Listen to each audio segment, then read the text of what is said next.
I'm going to call up my good buddy, Jesse Crawford. Jesse is the Supplier Diversity Chair, Supplier Diversity Professionals Working Group. There go some more letters there. The Supplier Diversity Professionals Working Group Chair, and he's going to introduce our panel today. So, Jesse. All right. Thank you. Are we having fun today? You know, I'm from Texas. Let me start this over. Are we having fun today? That's Texas. That's Texas right there. So thank you guys. I want to say especially appreciation to you guys who made it, braved the elements. I mean, we've had some serious storms happening around the North Texas area, pretty much throughout the state. So if anyone has family members or friends who were impacted, I want to say they're in our thoughts and prayers, and thank you for braving those elements, because we're in probably one of the most fortified places in the state, right? Right, Kitty? So we're safe and sound. So with that, we have for your edification today a panel which is on sustainability. Specifically, our topic is sustainability in the supply chain. And as background, we're going to discuss what do you do once you're inside the supply chain, whether you're under contract, you're a vendor or a supplier. How do you maintain that competitive edge, delivering results and driving value, remaining aware and informed, as well as aligned with the corporate or the client? Let's use the word client because we have some public and private entities here today. So how do you remain aligned with those needs to remain competitive and, of course, sustainable? So with that, we have a panel. We have some distinguished panelists here representing not only the corporate side, but also the MBE side as well. And we're also supporting the strategic imperative number 3, which is elevating supplier diversity internally and externally with a focus on MBEs. So for those that are on the senior executive council, the board, you know these strategic imperatives really drive us as a council to ensure that we're meeting the needs of our members on both sides of the aisle. So with that, I want to welcome 2 panelists, and I'm going to allow them. We have microphones here, so I don't know if the mics are on, but we'll test them. And I want them to introduce themselves and give a little background on their corporation or their business in the case of the MBE. And with that, we'll get started. Does it sound like a plan? All right, let's do it. So first, I want to invite up to the stage Mr. James Mining of Encore. James?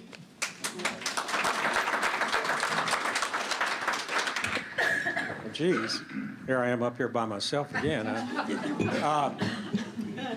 So I'm James Mining with Encore. I'm the, my bio's on the back thing. I'm not going to go through that, but I'm a senior director of supply chain for Encore.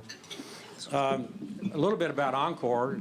We're a Texas company, so all of our business is here in Texas. All of our employees live and work in Texas. We deliver your power. We don't sell electricity. We're the delivery company. So we take the power from the generation station all the way to your house. We have a 53,000 square mile service territory. It covers about a third of the state of Texas. We do business in 401 cities and 91 counties in the state of Texas, and we're very privileged and proud to be able to do that. I have with me here Grace Hastings, who is our supplier diversity manager. She will answer all questions. Excellent, excellent. So that's a little bit about Encore, and I appreciate being here. Thank you, James. Thank you. Next, I'm going to ask Rick Skaggs to come up, and his company is TSP. Rick Skaggs. Good afternoon. It's my pleasure to be here. I'm the president and founder of TSP. We started 13 years ago. We're a 100% services company. I have about 580 employees in 13 years. We've grown tremendously thanks to our great customers and the services that we provide.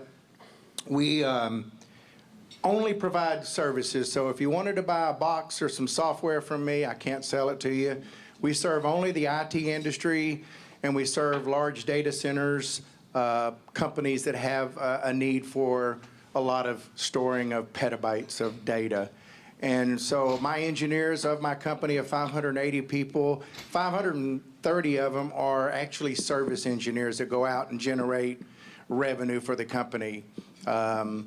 We get to enjoy some of the greatest customers in the world. We work with Texas Instruments, Raytheon, Lockheed, Georgia Pacific, International Paper, Neiman Marcus. And so when they have a need for services, again, we have an opportunity to provide a good service engineer to do a good job. And that's all we provide is people and services. And we've been very successful and very lucky and very fortunate and very blessed to be where we are. I'm glad to be here this afternoon. I hope I can answer any questions and provide any insight that I've seen. Thank you. Excellent. So, gentlemen, have a seat. Thank you so much. So we'll go. I'd rather stand. You rather stand? Yeah. All right. If you're, whatever makes you comfortable. What's that? Exactly. All right. I'd rather stand so I can see those people in the back of the room. Make sure. That's excellent. We'll have visual Yeah, I see you back there. connections back there. All right. Can you guys hear us pretty well back there? Okay, good. So the first question is, how have you remained competitive and relevant? So in the case of Encore, James, we were asking, how have your suppliers positioned themselves to remain relevant and competitive? And then when Rick answers, he's going to obviously come from the standpoint of a supplier in support of a corporation. So how have our suppliers remained relevant and competitive?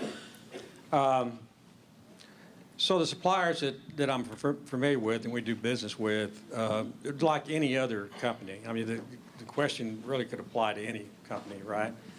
Encore, you know, you're constantly changing and evolving and taking advantage of technology to help you be better.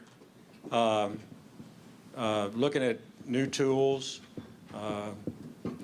training and education. You know, Encore, for example, is a 103-year-old company, but we're not the same company we were 103 years ago. We've continued to evolve and change. Somebody once said, if you're not changing and growing, you should check your pulse. You may be dying. So it's a constant change. The technology that everybody's got available to them has made us all much more productive. I said Encore's a 103-year-old company. I've been around almost half that time. So I literally remember when we got our first desktop computers, for example. You know, and I don't know how I did what I did before Excel with a pencil and a ledger sheet. So everybody's got it. That's one way that companies, regardless of how small or how big you are, you take advantage of the technology, you take advantage of training, and it helps you stay competitive and relevant. Excellent. Rick? When you have a company of 100% pretty much service engineers, there's one thing the service engineer thrives on, and that's training, knowledge, growth, and learning. We have a very low turnover rate because we continue all throughout the year to provide training.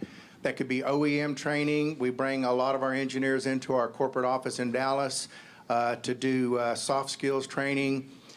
Because really what we're trying to do is improve the service experience that any customer has, and all of us have been, you know, a recipient of a bad service call. It's no fun, it's not pleasant, and so what we try to do with all of our engineers is keep them current with the latest technology. Cost us quite a bit of money to train, but it's one of the objectives that we have every year. And I really put that out to my employees. I ask them, we do have our own learning management system, but I ask them, what do you want to be trained on? So it's not my job to tell my engineers what they need training on. I let them tell us and their management, this is what I need training on to help me with my customer needs or help me improve my skills. And as we do that, then our service engineers are of more value to our clients. They can do more for them. That's part of the way you stay relevant, is actually learning to do more for your client with one person or two people or 10. And they see that they get a real value out of that, as opposed to just buying one engineer and that engineer does one thing. We try to do a lot of cross-training in our company. So if you had an HP server in your data center and you had a Dell server, my engineer is trained on both, and that's how we are able to help our customers save money, stay relevant. So. Excellent. All right. So the next question is centered around market changes and dynamics. So I think it was James that mentioned earlier how the market is fluid. It's constantly changing. The technology is evolving, as we all know. So one question, and we'll start with you, Rick, first. How have you, with TSP, taken advantage of the market changes and aligned your business through downsizing? I'll give you some examples: downsizing, offshoring, vendor rationalization, or even process changes that have happened with one of your major corporations. How did you align with that business model change? Well, I'm a pretty simple guy, so I'm going to keep it as simple as I can explain it, is that if the cost of one of my service engineers cost a company more than their own W-2 employee, I don't have a deal. So we have to find ways to offer competitive salaries. We offer a full benefits package, PTO, a 401k, and that's how I keep good people around and continue to train them. But it's a real simple process, and that is if one of our companies that we do business with says, hey, I need a full-time service engineer in my data center or at my facility to take care of problems, upgrades, and those kind of things. If my service engineer, with my burden on top of it, is more than the client is asking, then I don't have a deal. So I have to figure out ways to take out cost, make my engineers more relevant so that they can also take care of more things in a customer facility than just one thing. And that's kind of how we do it. And it's difficult because, you know, labor is, when I talk about one of my service engineers that are on site at a data center, the most cost I have is salary and benefits. So I have to make sure that I continue to keep them relevant by paying them well, and then charging appropriately for their services. So, excellent.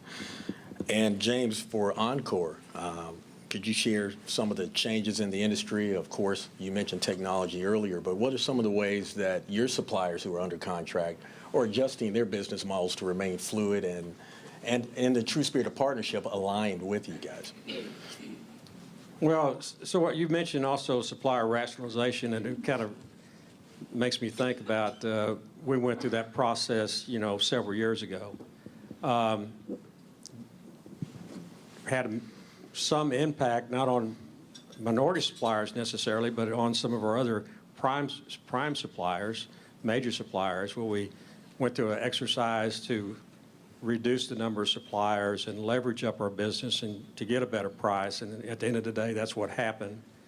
I've seen recently that we've had some of our minority suppliers benefit from the same exercise because they were competitive.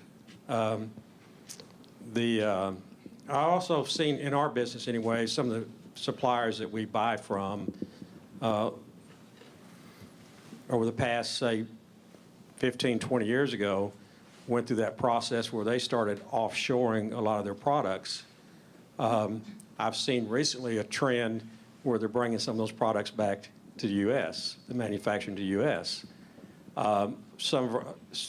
Most of our prime suppliers do, historically, years ago, were totally vertically integrated, which means, I mean, they just did everything themselves. The trend since lately is more subcontracting and outsourcing, so they don't do everything themselves. Recently, I've made an effort to try to connect minority suppliers and our prime suppliers, because I see with the combination of bringing manufacturing back in the U.S., and there's a story about that that would be pretty interesting for another time probably, but why are they bringing it back in the U.S. now? But I do see that. And also the trend to do more where I'm not doing everything myself, I'm doing more subcontracting, more outsourcing to let somebody else build that part of the product for me.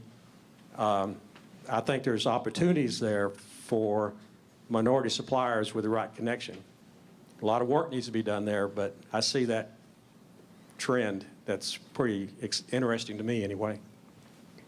All right. So the next question is for Rick, and it's, Rick, if you could speak to your fellow MBEs in the room what are some of the key best practices that you would share with them for sustaining and or growing their business? The co-founder and CEO or president of Amazon, he said there were two types of companies. He said the first company works very hard at trying to raise the price. He said the second company works very hard to take out cost. And he said, we're the latter. And I would like to say that I think TSP goes with that same culture. You got to be very patient in working with large corporations. You got to be willing to just get a foot in the door.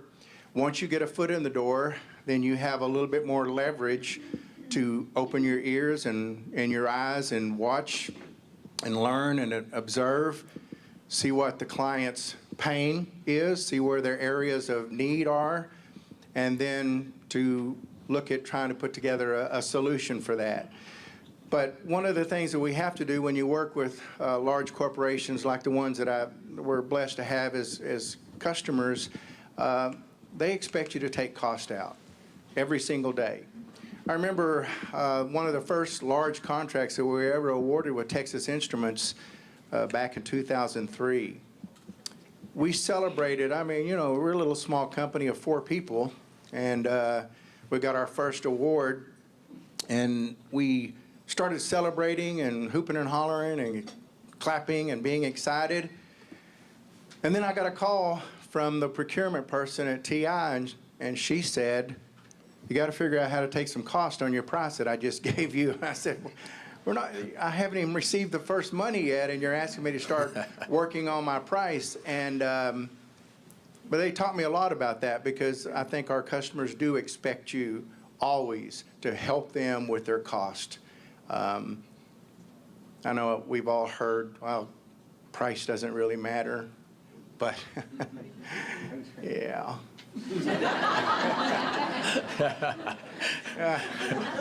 I got to tell it like it is. I mean, price does matter, and you've got to figure out ways. Or if you're not taking out costs, then you have to find ways to make yourself more valuable to the client, doing more with the same people. They have the same issues. They're being asked to do more and more. Right. And one thing that I was at Honeywell International for 25 years, so I understand Fortune 500 mentality. The one thing that my bosses could do was say, you can't have headcount, but I want you to do this work anyway. And so what we do with our companies that we serve is just try to partner with them and find ways that our engineers can learn more and do more for them with the same 2,000 hours in a year. So That's great, Rick. And you touched on something, as you said, you know, pricing is key, but we also want those services performed with the utmost focus on quality. You cannot exchange or diminish the quality component, as well as customer experience. So I like the fact that you shared that. So the last question, we'll wrap it up with James. So James, from your side of the fence, do you have any keys to success or best practices that you could share with the fellow corporates, but also the MBEs for sustaining themselves and becoming more competitive? yes. So, This is where your pins come out, right? Let's capture these. there's a lot of opportunities in the service side of the business, Erica. Well, you know, I've always measured as far as service or product in a balanced way with cost, quality, and service. Depending on what we're doing, the quality and service oftentimes override cost, because if it's a critical operation or, you know, something that has to be done or you have to have, then you're going to weigh pretty heavy on service, performance, and quality. So it's a balanced approach. Yeah, pricing does matter, but we at Encore anyway, we take a balanced approach, and oftentimes it's not the low price that gets the work. Many times it is.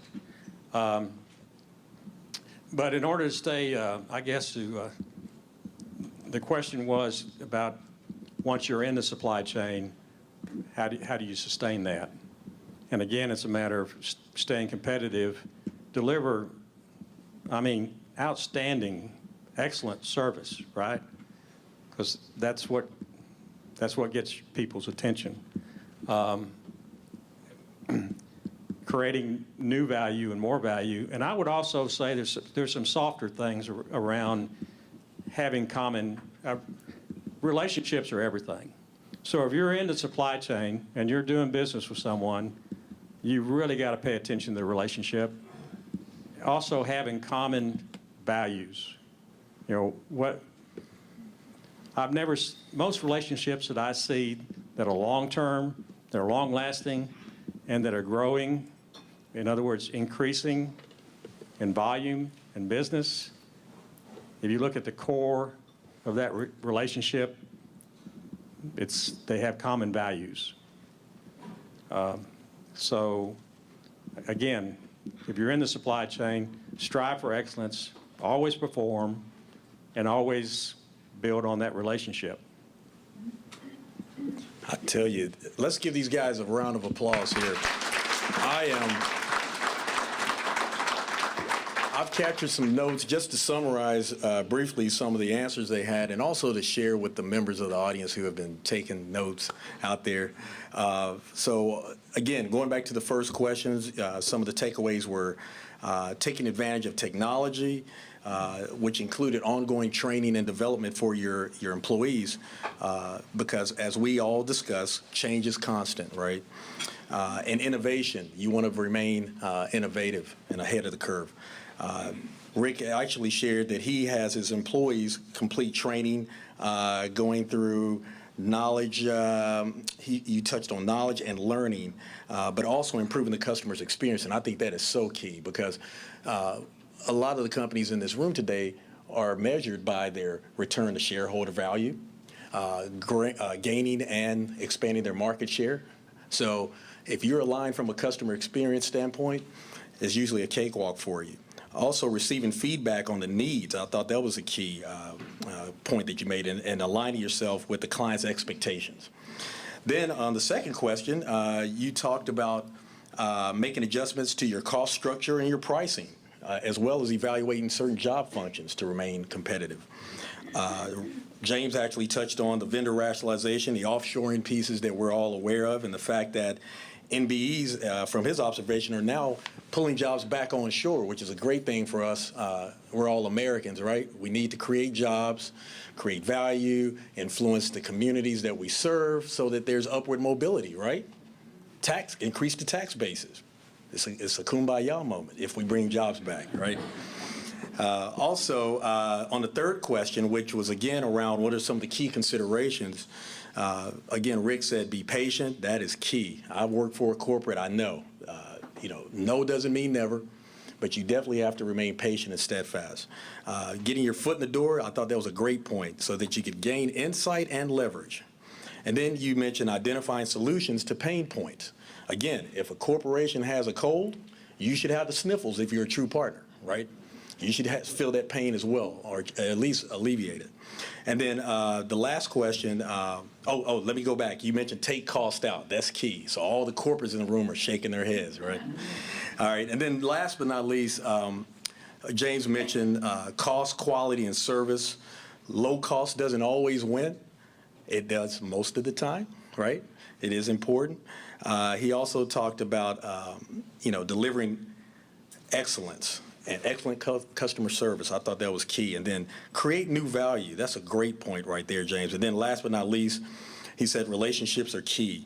So you need to align with the values and the competencies. So with that, did I miss anything? I know we have some folks out here taking points. Was there anything that resonated with you that maybe we didn't summarize? Don't be afraid. Everybody's tracking with the information we shared? Was this beneficial for you is the real question, and a good use of your time today. So with that, I want to thank these gentlemen. I have a few gifts for you for your time today. So thank you. On behalf of the council. And with that, I'll bring my excellent mistress of ceremonies back up, Miss Eve, and thank you guys again. Thank you, Jeff. All right. All right. Well, Well, thank you all for coming out today. I hope that you all made some valuable connections this afternoon. Again, we want to thank the Federal Reserve Bank for hosting us today in this wonderful facility. I'm thankful for them sharing some information about their program with us today. I want to thank our committee for helping us put this together. You see the end result, but you don't see the months and months that went into planning this today. My team member, Silvana Rosario from Small Pond Video, they are taping this today, but actually Silvana was the MBEIC committee member that actually led the charge in putting this on today, but she is away getting her education on at Tuck. Today she was one of the E-Award winners, and she used her scholarship from the council to attend Tuck this week. So again, you drew the short end of the stick, and I am here with you all. And Silvana is getting her education on over at Tuck out at Dartmouth, and I'm sure she will come back all the better for that. But her company is taping this today, and I'm sure that will go up on the council's YouTube website and will be featured on the council's website as well as their YouTube channel.